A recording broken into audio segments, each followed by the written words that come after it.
So in 2013, I was sitting on the steps of an apartment block in Kampala, which is the busy capital city of Uganda. And I was there with Sarah, who had come to the city a year previously as a refugee. So a refugee is a person who has been forced to flee their country due to violence, war, and persecution. But a refugee is not a citizen. So when they go to seek asylum in another country, the only rights that they have access to are those that are provided by the country in which they've sought asylum, and this can lead to insecurity. So Sarah and her family had come to Uganda after fleeing war in the Democratic Republic of the Congo. But even though Uganda had provided them with security and protection, on this particular morning, Sarah told me, "We need a new life." And as she said this, sweat from her brow dripped into this bucket of freshly washed clothes in front of her. So laundering was one of the many informal jobs that Sarah did to try and boost the meagre income that was made by her husband and to try and look after their 3 small children. "We need a new life," Sarah told me. "The life here is killing us." So what does it mean that a country which is supposed to provide protection to refugees can actually lead them to claim that the life there is killing them? Clearly there's a discrepancy between how humanitarian institutions imagine the protection of refugees and how refugees themselves experience it. The United Nations estimates that there are currently 65 million people living in a state of displacement. That's 3 times the population of my home country, Australia. But despite these significant numbers, refugees and displacement continue to be treated as exceptional experiences. But for refugees that I got to know while doing anthropological fieldwork with, it's not such acute events of displacement that come to define their everyday lives.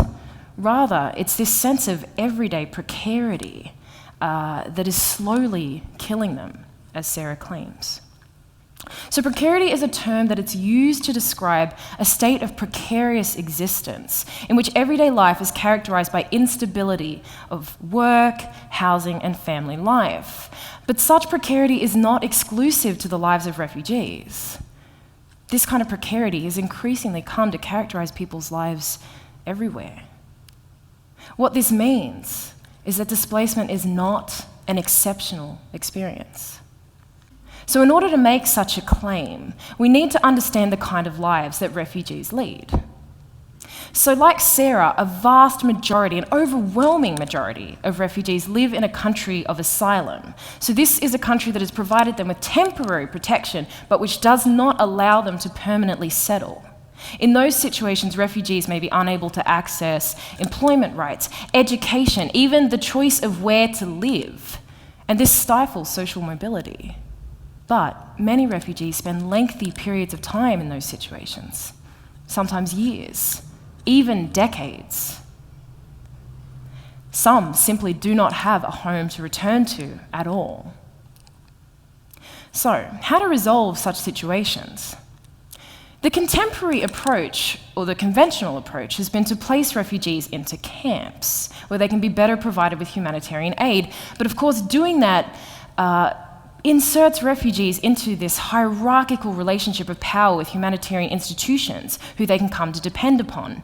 And besides, encamping someone completely restricts their freedom. Despite that, with the number of refugees at a global high, it's simply unsustainable to try and put everyone into a camp, no matter how hard governments might try. And so the United Nations and governments everywhere are seeking new solutions to displacement. Increasingly, these solutions are rights-based, and that means that they are involving dismantling humanitarian aid systems and instead providing refugees with rights to work, under the premise that doing so will enable them to become self-reliant.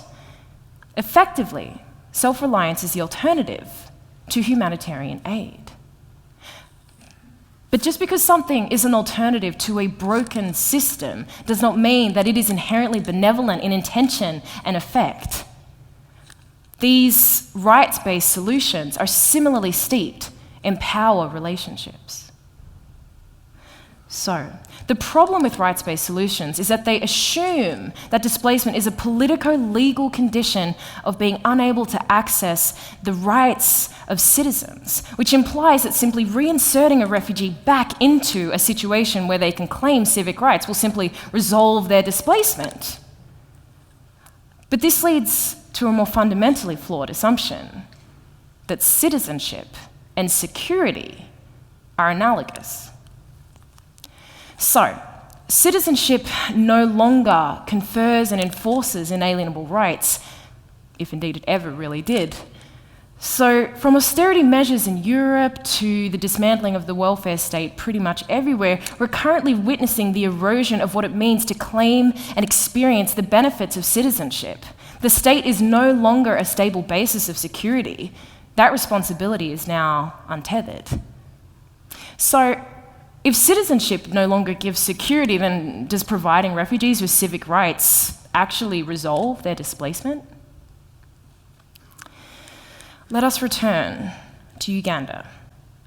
So Uganda is considered by the UNHCR to be one of the most refugee-friendly countries in the world. So Uganda has long upheld a rights-based system of asylum.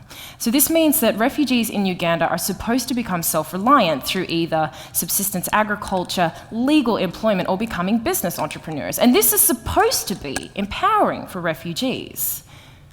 But the experiences of people I got to know tell a different story. Let us return to Sarah. When I first met Sarah, she was working about 3 different jobs, sometimes up to 20 hours a day. Her husband at that time was out of work, and that was because he was still recovering from injuries that he had sustained on a workplace where he'd been beaten up by people who were xenophobic. So prior to that, he'd been a casual labourer, but he'd been routinely underpaid by his employers because he was a refugee. And that's illegal, but sadly, it's very common in Uganda for refugees. So one day after work, he had people on his work site had taken offence to him being there, and they'd savagely beaten him up, so he was unable to work for many months. Other refugees told me similarly precarious livelihood strategies. Some women told me that their entire livelihood depended on selling packets of tissue on the side of the road. Still others told me about engaging in survival sex, that is, having sex with people for food, shelter, or money as a way to survive. Not exactly stories of security. So, while some refugees in Kampala flourish, many do not. These refugees have become an exploitable workforce whose right to work does not equate to a secure future. Their protection and asylum in Uganda is conditional. This organisation of refugee lives through a dual imperative of protection and productivity is what I call a form of humanitarian exploitation. So that's a system of humanitarianism that is based around this ideal of self-reliance, but which actually propels refugees to pursue precarious livelihoods in often exploitative conditions. In such situations, the possibility of a new life that Sarah dreams about seems unattainable. Providing refugees with rights is undoubtedly better than placing them into camps. But just providing rights is never enough. All people, citizens or refugees, require rights to be enforced. Without that, refugees will continue to experience displacement, but it will not be a displacement of violence or war or migration. It will be a displacement of living a disrupted life, of existing in the present towards an uncertain future. It is precarity. But many people who are not refugees endure such experiences. So what this means is that displacement is not an exceptional experience. Rather, refugees represent what I call a form of ordinary displacement. And what I mean by that is an experience of displacement that is defined by pervasive precarity, in which a sense of the future is acutely uncertain, but this becomes a defining feature of everyday life. Many people exist in such states of ordinary displacement.